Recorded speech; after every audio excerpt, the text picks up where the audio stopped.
Last Sunday of the church calendar or liturgical year will end with the solemnity of Christ the King.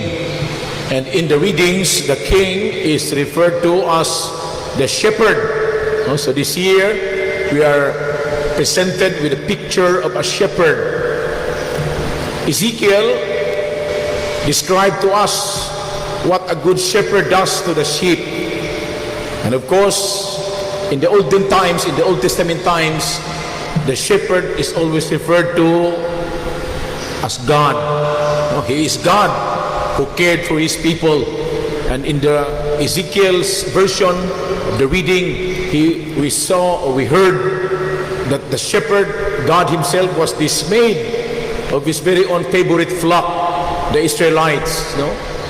They were rebellious, they were unfaithful, but as a loving shepherd, he continually cared for his flock, and he promised to bring them, to give them the good shepherd. That's why in the second reading, in the first letter of Paul to the Corinthians, St. Paul's theology of the good shepherd is no other than Christ himself, the promised good shepherd promised by the Father.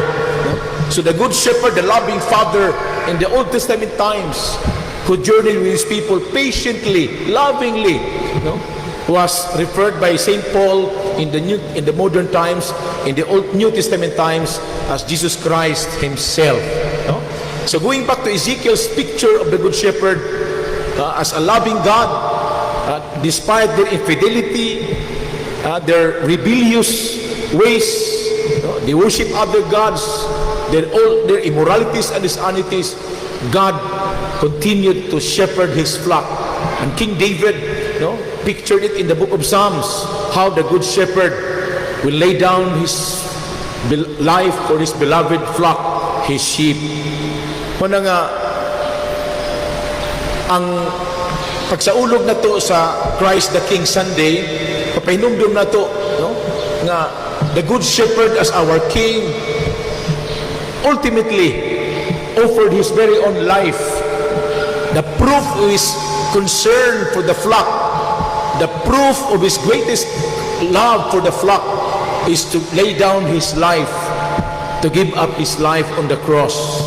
So the good shepherd not only laying his life for his flock, but he bring up his life from death.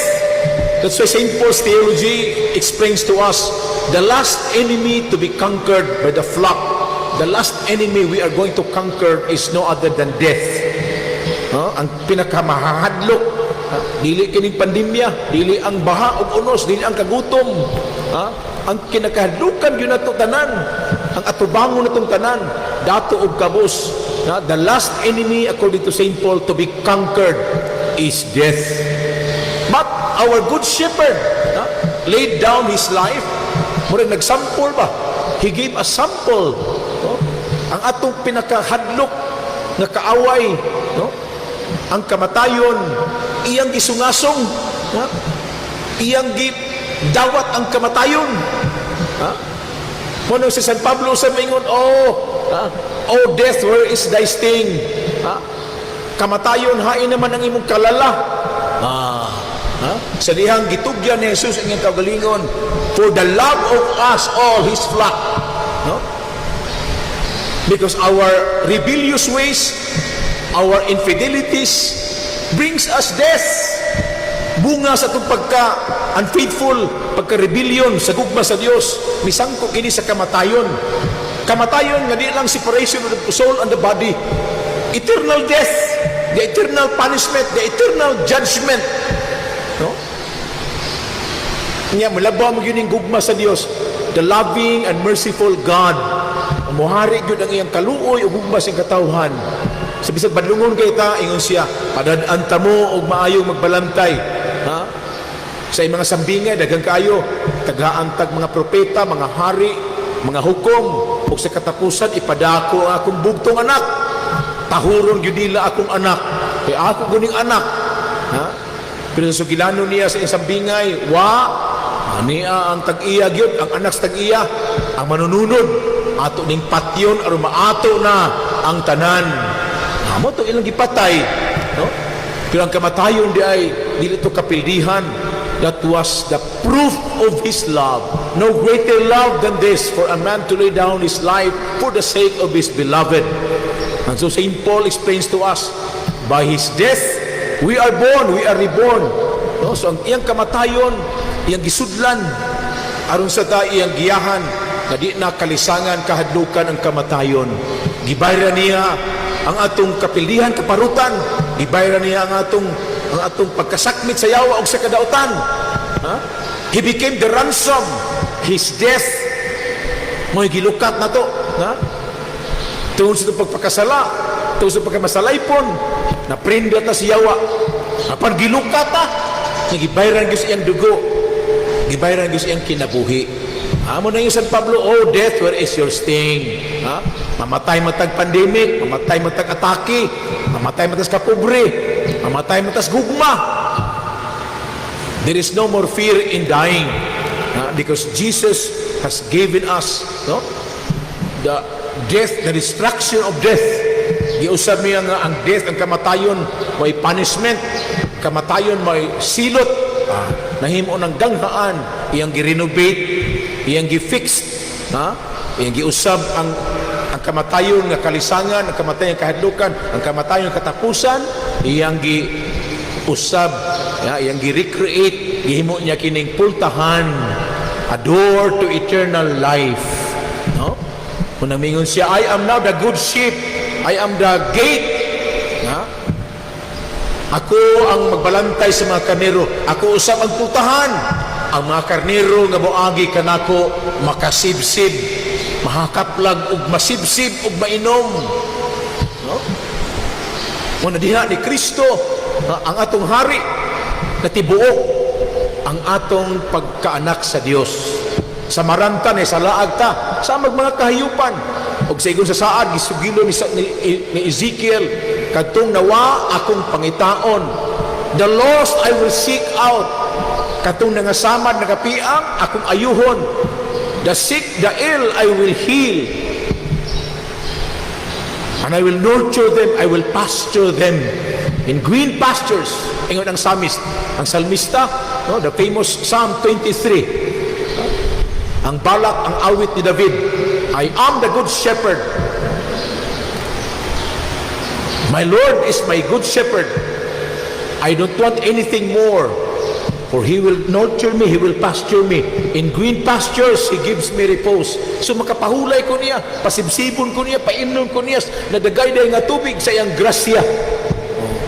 So we belong to this kingdom.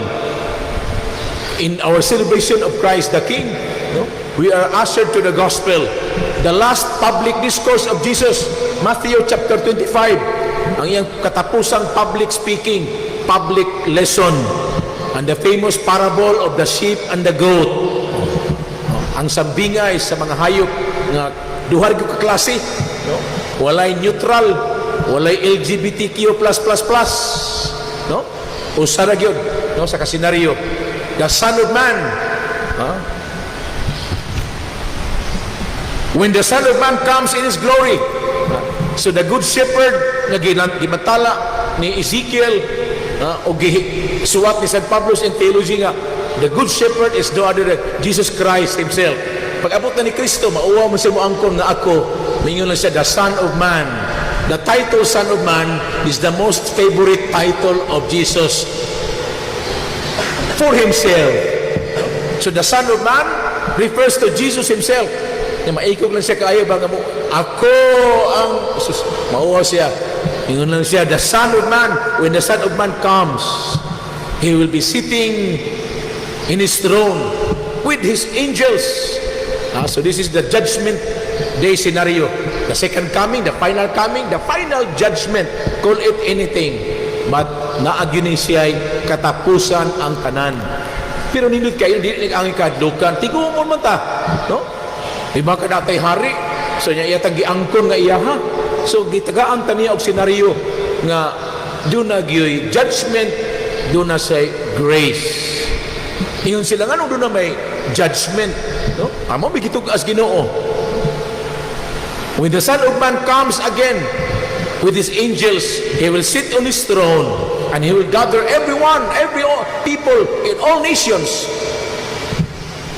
Kita kunutanan, wa na'y relihiyon, wa na'y mga Amerikano, Europa, Asia, Amerika, rich or poor. Kita gyud tanan tapukon sa iyang atubangan. Nya bahinon tag kaduha ra gyud. Wa na'y lain, wa neutral, wa unsa diha. Either yes or no.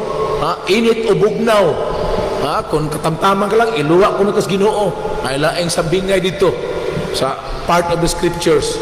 Pero dito na ang hustong husay. Kini na atay ang ipasalamat sa Ginoo because we are given the forewarned lesson. Unsa man gyud ay ang atong kinabuhi ning kalibutan. Gipapuyo ta sa hinuwaman nga kinabuhi o hinuwamang kalibutan nga we are supposed to be servants, stewards, caretakers, custodians as the past parables in the final chapters of St. Matthew's Gospel, no? Katong the famous 10 virgins, no? The wise and the foolish virgins. So unsa may gi-admire atong mga wise virgins? Ang ilang preparedness, no? Nag-aandam sila taganag yung extra oil for the lamps, no? Ang ilang kabuutan, ang ilang matuto silang kinabuhi sa pagtinarong, sa pagbuhat sa abunda nga kinabuhi, sa kaayo, sa pag-alagad, sa pagigsilinganay, pag-inig-suunay, naghimo kanilang mga wise virgins, no? Katong mga gipiyalan og mga lain-laing matang sa talento, with their 5 talents, 2 talents, or 1 talent, katong gi-admire sa master, sa king, sa shepherd, katong nagbinuutan, nagpalampo, nagpatigayon sa ilang talentong abilidad nga mihatag sa Ginoo og husay unya dihay abunda. Katong kabus kayo, giuli ra ang iyang talent. Salamat Lord, do ang talent stricto mo kay ka, ako gid giampingan. Where is the tubo? Lazy. You are a very lazy. Kitagaan kay kanang gamay aron simple ang buhaton, dili bugat, gamay kayong buluhaton. Tapulan pagyud ka, dito ka ibalhog, no? So the eternal punishment.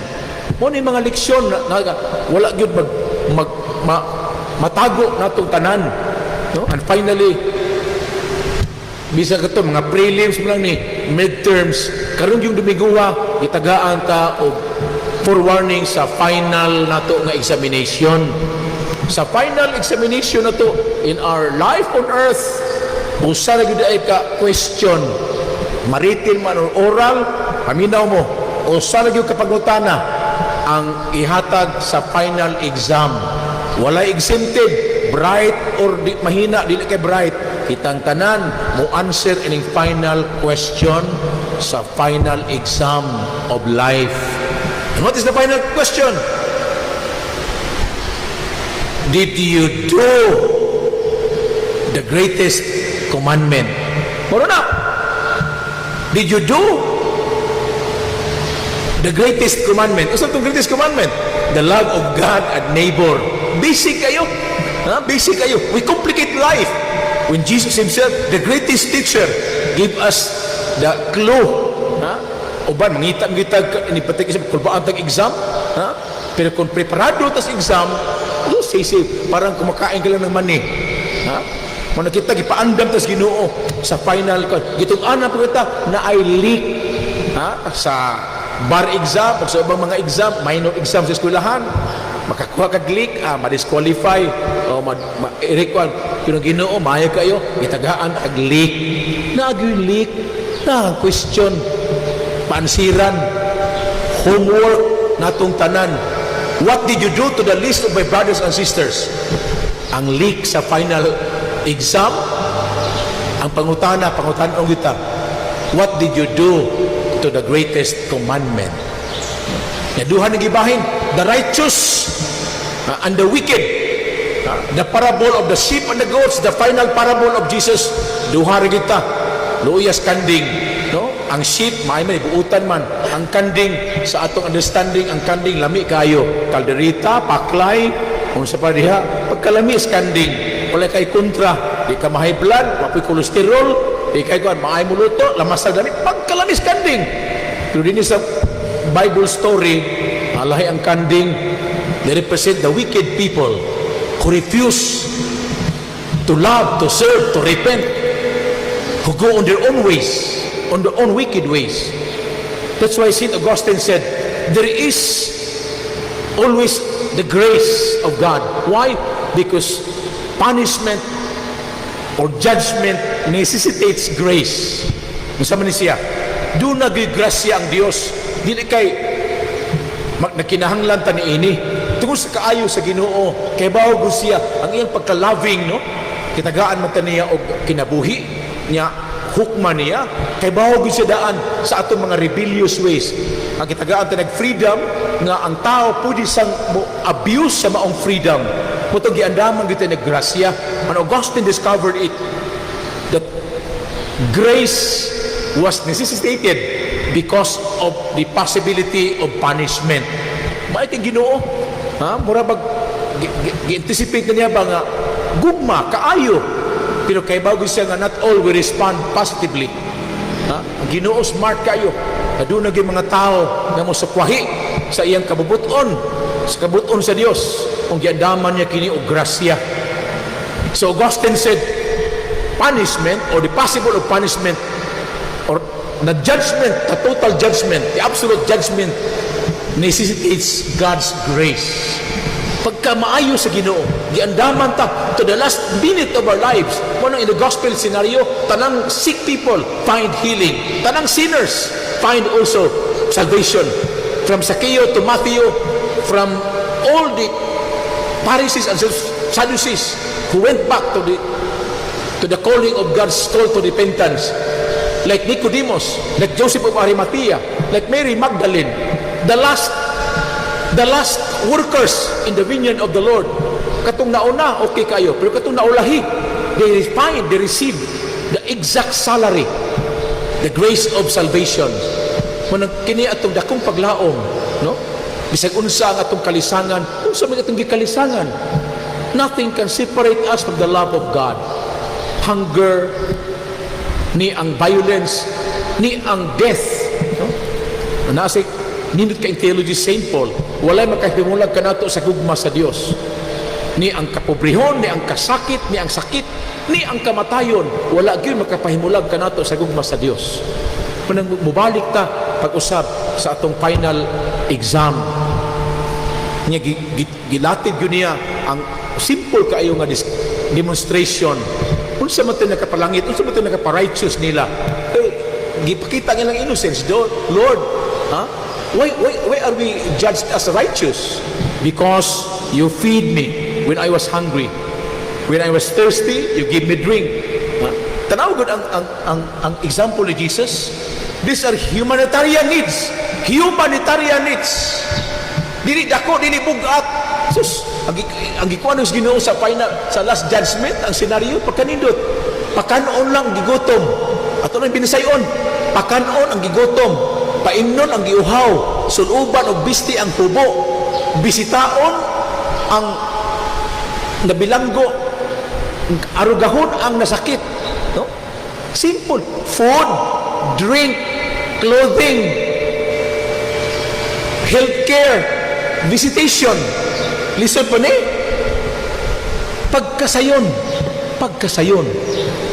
Muna kina itong mga orphanage, kina itong paghatod sa Caritas, sa Dasa, matagigayong na itong mga igsuon, bagyuhon, unuson, lunupan, masunugan. Kita nga na mga tiguang sa itong panimahay, nga atong gipalitan og tambal, di ito saputan sa itong paghungit in taon og lugaw, sa itong pag-ili sa ilang mga diapers, sa pagtrapong alkohol, aron sila mahumot, sa pagbali na to, balibalo to, mag-agulo sila, kaya nanapot, namilit ang ilang panit na sa ilang kuan, sa ato ni paggamila. Mao ni ang final exams, mao ni ang tubag, ato mga answers sa final exams. O si Jesus mingon, simple kayo, Master, nganong makadayon mis langit? When did we ever do this to you? When you do this to the least of my brothers, you are doing it unto me. Balik-balik. Pero let me emphasize in today's Sunday nga in this Sunday's reading and in this Sunday's message nga simple di kaayo ang kinabuhi nga buhaton puy-an aron ta malangit. aron ta mahimong righteous, aron ta mapremyuhan sa Ginoo of the things of heaven. Yang ari po ta sa kuan, di man ta pwedeng kutob lang sa positibo. Napoy negatibo. Ha? Katong mga wicked people, mahimong kita kana. When you refuse to do this to the least of my brothers and sisters, you refuse it to do it unto me. Mao sa gihapon, no? Wa ta magpakaon sa gigutom, wa ta magpainom sa giuhaw, wa ta magpa so nya unsa may puluhaton? Basic needs of man. Ang atong tawhanon ra gyud nga pagsilbihay, pag-alagaray, gugma nga gipakita sa aksyon sa buhat sa kinabuhi. Na milangkob kini gitawag caritas, charity. Augustine beautifully puts charity as love in action. No? Kanigong love, gas-gas na kaayo, overused, most abused word in the English dictionary. Muna na usay, mas nindot ipamulong ang charity, caritas. Charity is love in action, ingon si St. Augustine. Gugma nga di lang pagbati, gugma nga desisyon, gugma nga nahimog kamot, nga mikupot, mihungit, migunit, migiya. Tiil nga milakaw, mitabang, ug mata nga mianinaw sa mga nindot ug mga baayong butang sa isig katao sa kalibutan o sa tanang binuhat sa Ginoo. Dalunggan, gugma nga mao'y dalunggan nga namati sa danguyngoy sa nanginahanglan ug atensyon, gugma, pasaylo ug pag-alagad. In the end, nakahibaw na ta, gitagaan taglik sa final exam. Gitagaan ta og formal nga governance of the kingdom of God. Christ the King, the Good Shepherd, the very loving and caring God. Katong magbaayang babalantay nga nagpakaon sa gutom nga Israel, sa gutom nga mga Hudiyo. Karon nagpadayon pagpakaon atong gutom nga mga Kristiyano.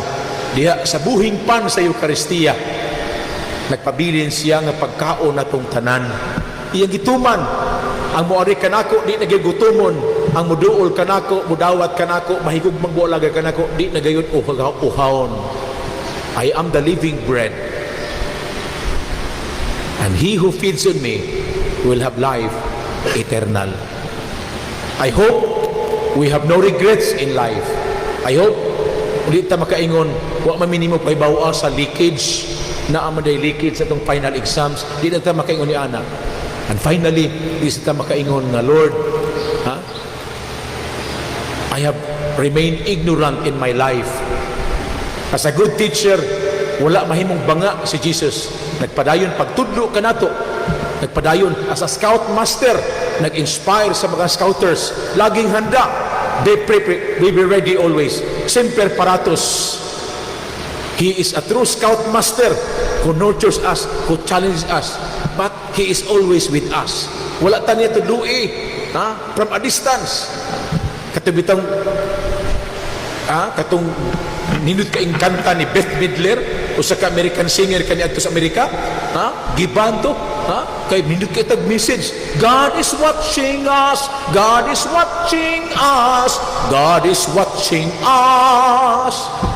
Pero ang sumpay lahiman, from a distance, oh, God is watching us, God is watching us. Ay mo pangatog, God is watching us. Suniduta gas from a distance. Kang Beth Midler mo to. Beth Midler, one of the celebrated artists, singing artists of America. Pero the Bible corrects that. God is watching us, not from a distance, but He is within our heart. He's very much in our very own life. In the midst of the crisis, problems, and troubles, and fears, and anxieties that we experience, He is very much holding us, being with us. Muna nga, sayon kaing ansiran ang final exams. Magtuon ta, muansir ta, aron makapasar ta. Good luck. Walay failures sa exam sa atong classroom ning kalibutan.